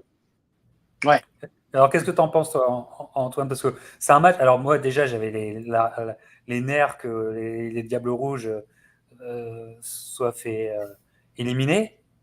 Mais là, je trouve que Brésil-Pays-Bas, les Brésiliens s'en sortent bien dans un match vraiment légendaire. Mais avec le sentiment qu'il n'y a pas manqué grand-chose pour que ça soit les Pays-Bas qui passent et que ces Brésiliens, ils sont prenables, quoi. Ouais, c'est clair. C'est clair. Il y a 0-0 à la mi-temps. Ouais, la deuxième mi-temps. Il y a 0-0 à la mi-temps et franchement, le match n'est pas kiffant à ce moment-là. Tu as l'impression qu'il fait très chaud, que les joueurs ont un peu… ça se débloque en fait peu de temps après la mi-temps. Tu as Romario et Bebeto qui mettent des buts et là, tu te dis c'est plié. Et puis, les Hollandais font quand même une espèce de remontada assez admirable. Il faut le reconnaître. Avec Winter, je me souviens qu'il met un but, alors que lui n'est pas un attaquant, c'est plutôt un milieu défensif. Il met un but, il met le but de l'égalisation. Il faut quand même se rappeler, alors le deuxième but, je crois, le but de Romario, le geste technique et un truc iconique, c'est peut-être le but du mondial, c'est-à-dire cette reprise sur un centre de Bebeto, si je ne dis pas de bêtises. Cette reprise qui est dans un geste de l'ange, il est en plein, c'est un truc c'est très photogénique, c'est assez hallucinant. Et puis, si je ne dis pas de bêtises, le troisième but brésilien, c'est un coup de canon de Branco sur coup franc. C'est un truc, là encore, franchement, c'est une orgie de foot. Cette deuxième, cette Ouais. deuxième mi-temps. Bah, c'est les Bergkamp 45 marque. minutes de. Radar appelle Bergkamp. Bergkamp marque. Ouais. Il met le premier but néerlandais avant Winter, si je ne dis pas de bêtises. Oui. Donc c'est un match, c'est peut-être le match du mondial, entre guillemets. C'est peut-être en tout cas dans mon souvenir, c'est le match que j'associe à 84. Et avec des Brésiliens qui doivent aller au bout du truc pour passer, en fait. Hein. Mais tout se joue sur une mi-temps, en fait. Ouais. Tout se joue sur une mi-temps. Et effectivement, le souvenir de cette canicule en première mi-temps où tu vois qu'ils sont quand même... ça tape, mais la canicule aura eu son importance sur toute la compétition. En finale, je crois que c'est au Rose Bowl de Pasadena et ils jouent à midi, non? Ils jouent pas à midi. Pour être en horaire européen. Oui, mais c'est impossible. C'est impossible. Voilà, pour être en horaire européen et n'oubliez pas, parce que c'est vrai qu'il y avait quand même une grosse différence, parce que la demi-finale de l'Italie-Bulgarie, on la regarde à minuit, si je me souviens bien. 22h. J'ai pas le souvenir là. C'est pas en heure, c'est en heure décalée. Enfin, Ouais, je crois que c'est en après-midi pour New York. Peut-être en après-midi alors. Peut-être en après-midi, mais on regarde ça, il est 23h, j'en suis. Voilà. Ouais. Les demi-finales, on les regardait tard. Ou alors c'est Suède qui. Je sais plus. Parce qu'il se mettait en horaire pour être quand même diffusé, être dans le prime, plus ou moins dans les prime time européens. Et c'est vrai que la finale, on l'a vu à 21h et il est midi à Los Angeles. Voilà. Tu viens de le dire. Midi à Los Angeles. Donc, il fait 45 degrés à Londres. Donc, en gros, il n'y avait pas de pause fraîcheur à l'époque. Hein. Mais ça a un impact fou. Parce que, en fait, il y avait. Le maillot là, il est épais. Hein. Il est très épais, celui-là. Ça avait un impact fou parce que toute la compétition, si tu la revois, la canicule est là. Donc, il y a des matchs, tu te dis, putain. D'ailleurs, comment dire. Il y a plein de matchs qui, tu te dis, ils ont quand même donné ça sous 40 degrés ou sur des humidités, mais hallucinantes parce qu'il y a des matchs à Orlando qui se passent. Et l'humidité, c'est des trucs d'humidité de fou, quoi. Orlando, l'été, c'est absurde. C'est impossible. C'est complètement impossible. Et la qualité de cette finale est complètement... comment dirais-je c'est tronqué, c'est tronqué. Complètement tronqué par ça, quoi. Et complètement tronqué par ça, parce que il n'y a pas les accélérations. Tu vois qu'ils se protègent. Il y a très peu d'occasions. Il y a même le gardien italien qui était aussi un personnage. Il a failli se prendre un but. Ah oui, non, mais il embrasse le poteau et tout. Il embrasse le poteau. Mais sous le coup de la chaleur, il aurait même pas pu courir. J'aime bien le côté simple des Italiens. Tu vois, on n'en fait jamais trop, en fait. Tu vois, c'est simple. L'humilité et puis pas de chance, hein, évidemment. Pas de chance. Et c'est vrai que, en fait, ces deux équipes qui peuvent pas vraiment... Ils étaient rincés, les deux. Ils étaient rincés. Mais je veux dire, même avant la fin de la première mi-temps, ils sont rincés. Ouais, ils étaient rincés. Et Baresi qui revient, attention, Baresi qui revient pour la finale, il s'est fait opérer entre-temps. Hein. Donc, il a pas joué les autres matchs. Il est revenu, il a joué titulaire dans cette finale. Il s'est fait opérer pendant la Coupe du Monde. Donc, effectivement, après, voilà, c'est Franco Baresi, on le fait jouer, mais pas à 100%. Et d'ailleurs, parce que, bien évidemment, on retient évidemment le penalty de Baggio, mais il y a 3 tireurs italiens qui loupent. Hein. Exactement, dès le premier d'ailleurs. Baresi, justement. Baresi qui tire au-dessus. Daniele Massero qui loupe aussi. Baggio, il marque. Si ça marque derrière, ça ne change rien, en gros. C'est pour ça que, voilà. Mais effectivement, c'est sur le 5, ça s'arrête. Ouais, en gros, s'il marque, les Brésiliens gagnent quand même s'il marque eux. Et bien sûr, voilà. Et puis ils en ont 2 d'avance parce qu'ils ont tout marqué, je crois. Je ne suis pas sûr qu'ils loupent. Hein. Non. L'Italien, le gardien italien, il arrête le premier. Ah, il arrête le premier. Voilà, les deux premiers ratent. Les 2 premiers tireurs ratent. L'Italien et le Brésilien. Les 2 premiers ratent. Exactement. Et donc, il restait encore un joker donc, pour les Brésiliens. Donc, bon voilà. Ouais.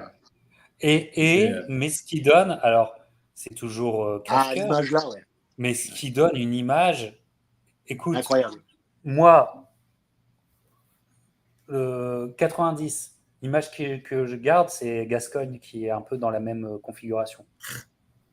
Ouais.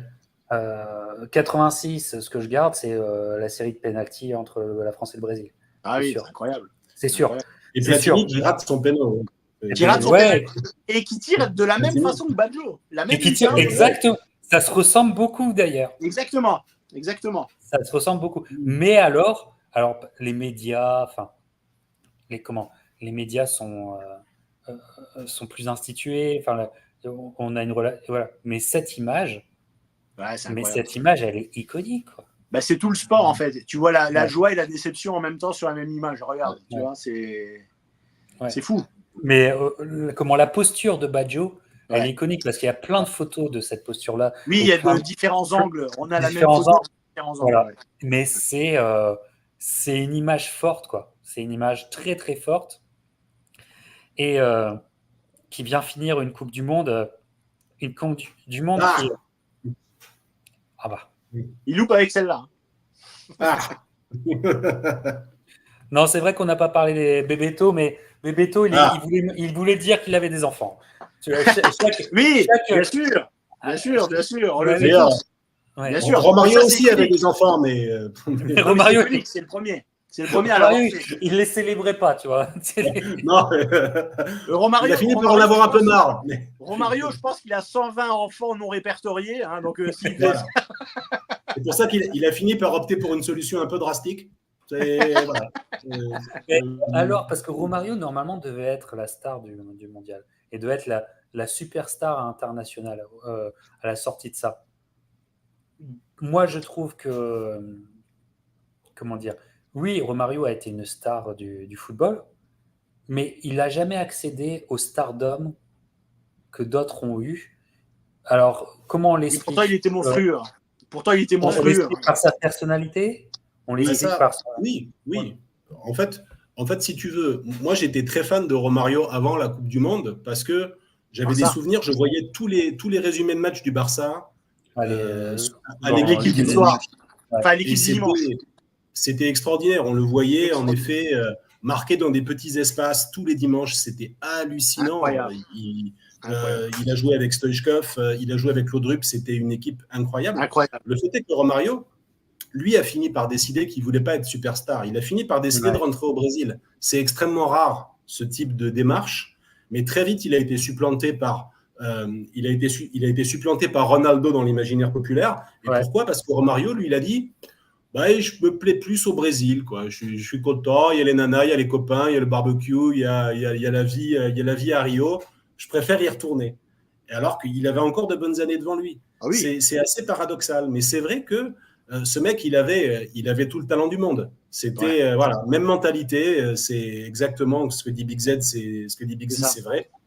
C'est ça. C'est un joueur très atypique et qui probablement dans le football d'aujourd'hui, quand on voit son gabarit. Et le fait que le mec, il est fameux aussi pour dire « Moi, je suis numéro 10, enfin, je suis numéro 9, je ne suis pas athlète de haut niveau, me faites pas chier, j'aime pas m'entraîner. » Le mec, aujourd'hui, dans le football d'aujourd'hui, il n'existerait pas. C'est un profil qui existait encore en 94, qui n'existerait plus aujourd'hui. Moi, j'adorais. J'étais très fan, très, très, très fan de ce joueur. Mais en effet, il n'a pas été superstar parce qu'il ne l'a pas voulu. Ouais. Il y a une anecdote qui résume un peu... Mais ça a l'air d'être une belle tête de con quand même, ce mec. Alors, non, attention. Il y a une anecdote avec le Barça de Cruyff, comme l'a dit Antoine. Donc c'était vraiment sur l'équipe du dimanche, on se régalait.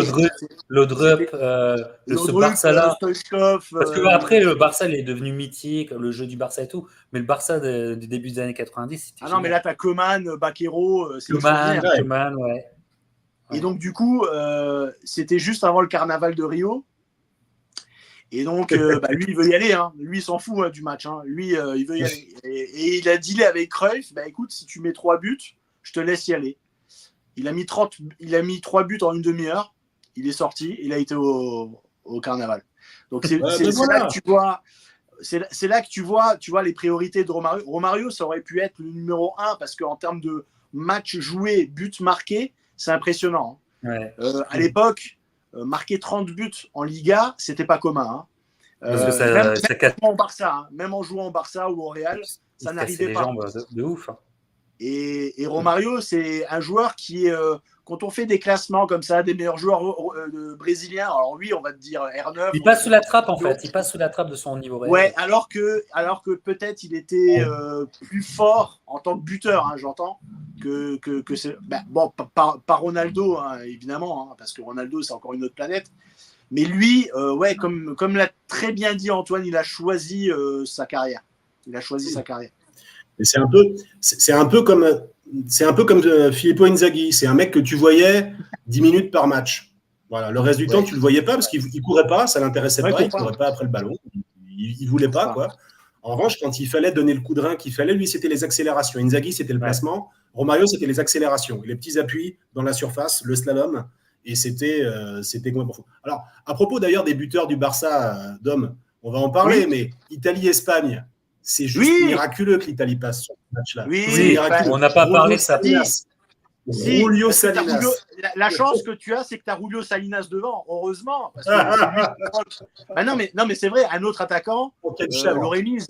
Il y avait du Amor, il y avait une génération encore. Non, mais on est obligé de le dire. Ça se passe en quoi? En quart de finale, hein. C'est en quart de finale. Quart de finale, ouais.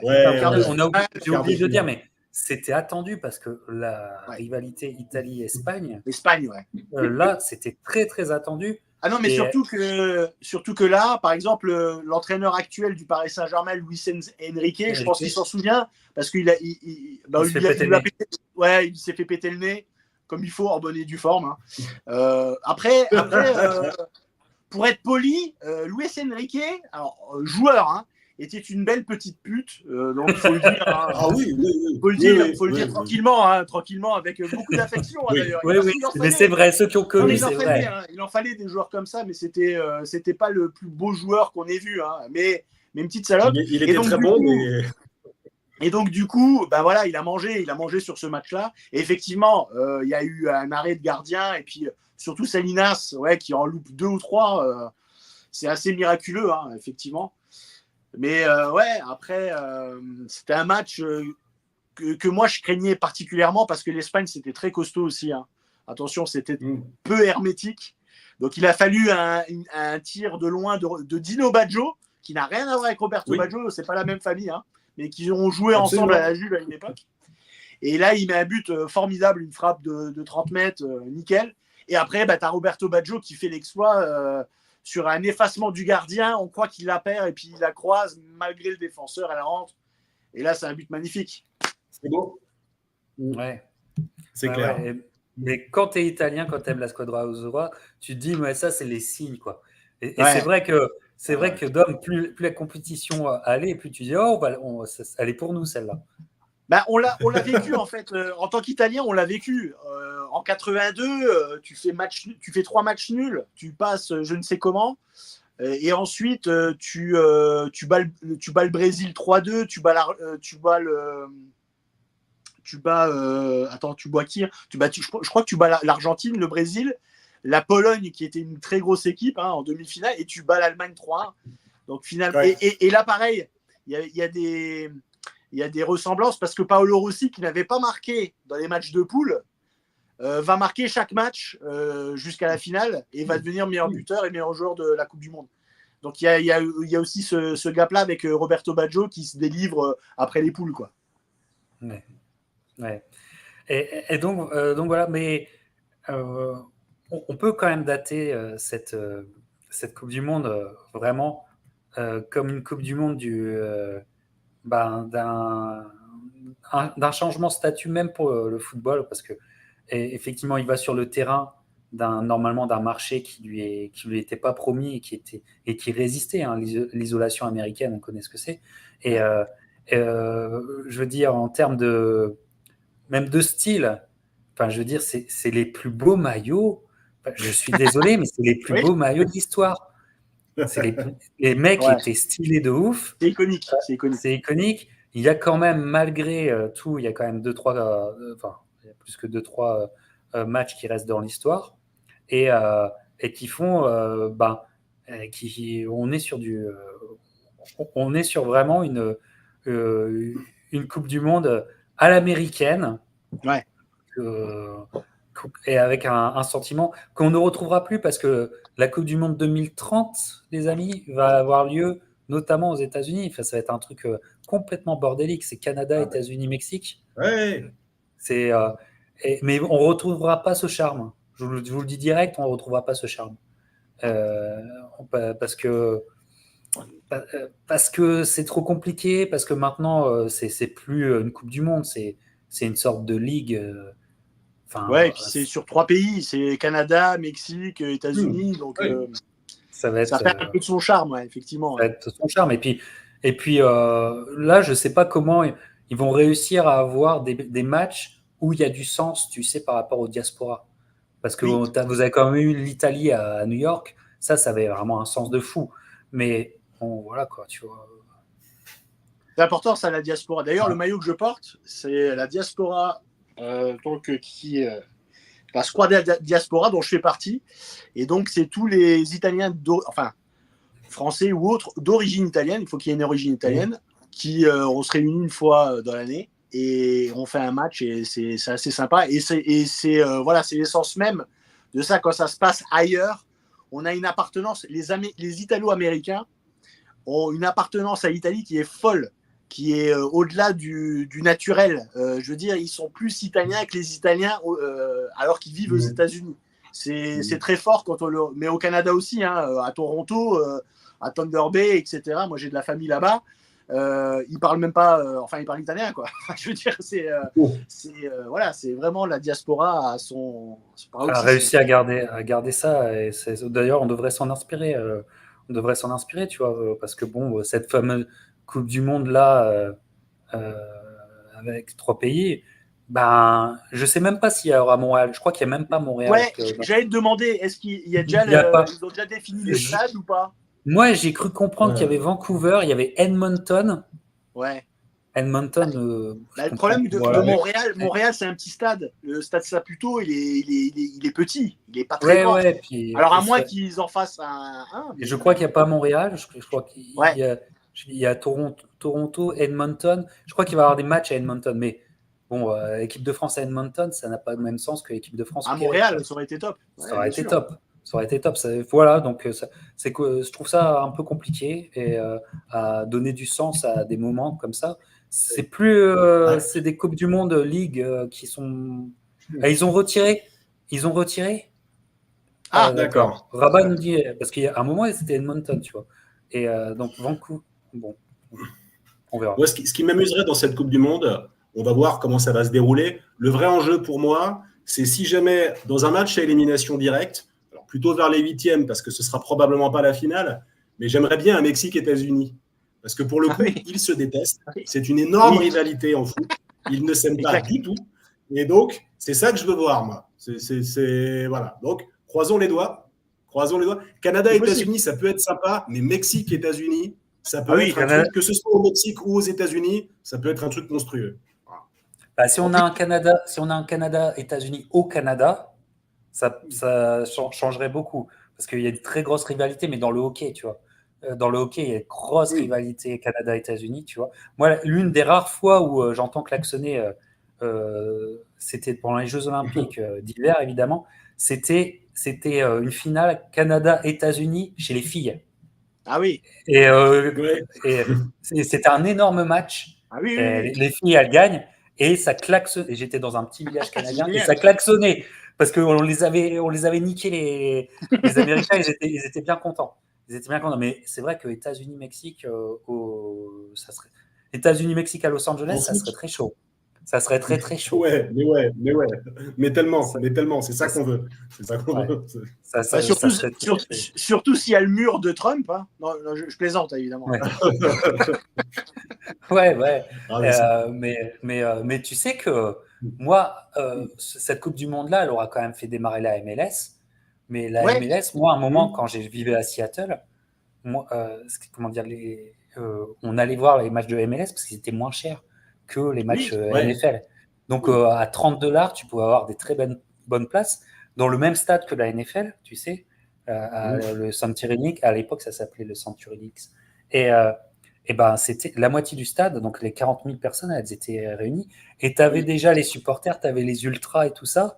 Et ça se bastonnait dans les rues entre ultras.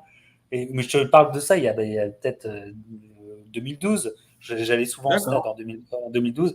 Et j'allais voir les Sounders. Les Sounders de Seattle contre l'équipe rivale, c'était San Jose Earthquake.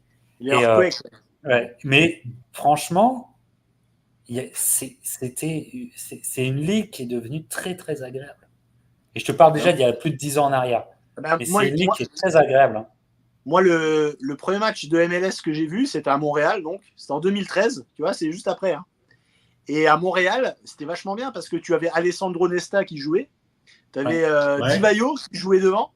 Tu avais Marco Ferrari et tu avais pas mal de joueurs comme ça ça commençait à arriver, quoi, tu vois. Et pas mal. Et donc, c'était au stade Saputo. Hein, et c'était plein. Hein, c'était plein. Hein. C'était très agréable. Et j'y suis retourné après en 2019, mais à Los Angeles. Et là, donc, c'était pour les LA Galaxy. Et tu avais Ibrahimovic. Et là où j'ai été très surpris, enfin agréablement surpris, c'était blindé.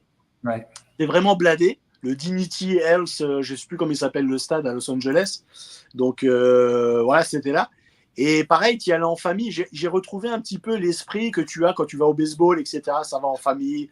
Tu passes la journée là. Il y a tout pour y rester. Il y a les restaurants, etc.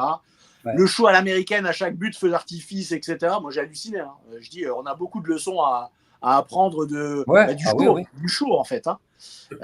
Donc, c'était incroyable. Mais ouais. Mais je pense que c'est venu beaucoup. Quand même, ça a mis du temps hein, après cette Coupe du Monde-là à mettre les franchises en place, etc. Ça a mis un petit peu de temps quand même. Et puis, l'équipe américaine a mieux performé aussi. Hein. Elle fait des bonnes Coupes du Monde. 2010, elle fait une bonne Coupe du Monde. Qui aide beaucoup en plus. Ouais, bien sûr. Qui aide les filles aussi, les filles championnes du monde avec des joueuses, comment elle s'appelait, Am, je crois. Miam. Ouais, parce qu'il y a la Coupe du Monde qui suit.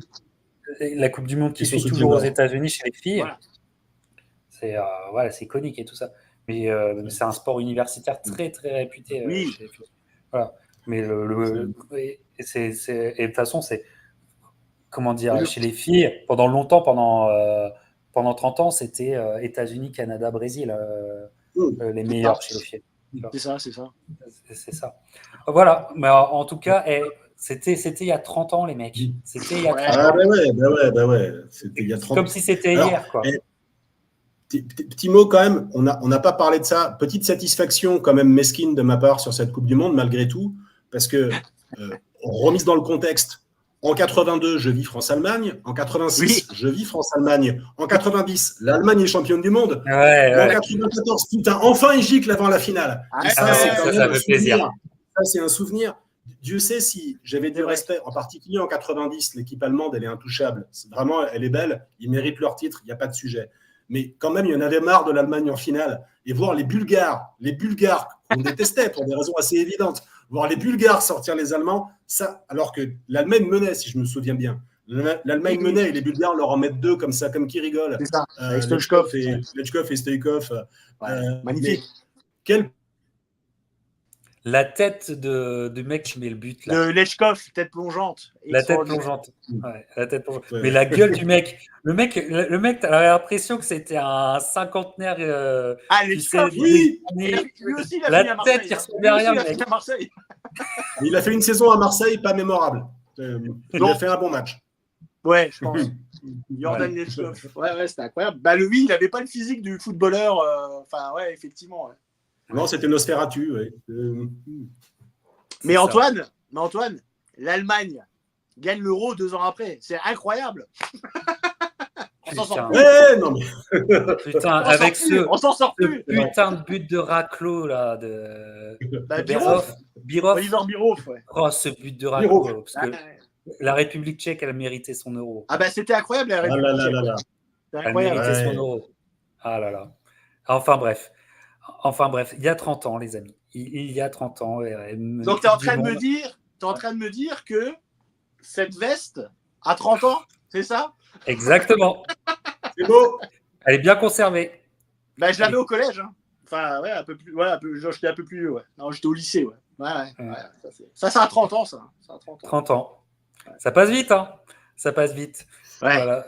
Donc, je pense que pour vous aussi, ça passe vite. En tout cas, c'était un plaisir. Et c'est un souvenir pop.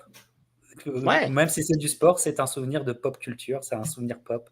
Et voilà. Parce que tu as aussi la musique qui va avec, hein, des années-là, de cet été-là même. Donc, exact. Ça aussi. Alors, mais Un autre sujet. j'insiste, la Macarena était sortie, j'insiste, Captain.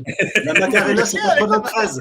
La Macarena de Los Del Rio, c'est 93. Oui. Et dans les stades, et il faut le dire, dans les stades américains, on fait la Ola, ce qui était à l'époque plutôt une nouveauté, qu'on ne faisait pas en Europe en tout cas. Et on voit la Ola pendant les matchs. Et c'est un truc très télégénique que les Américains ont compris avant nous, une fois de plus.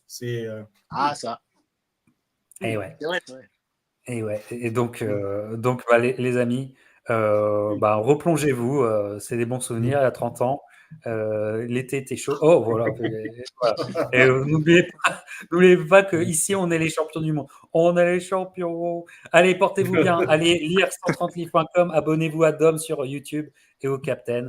Et on se rejoint bientôt pour d'autres aventures. Ciao. Ciao.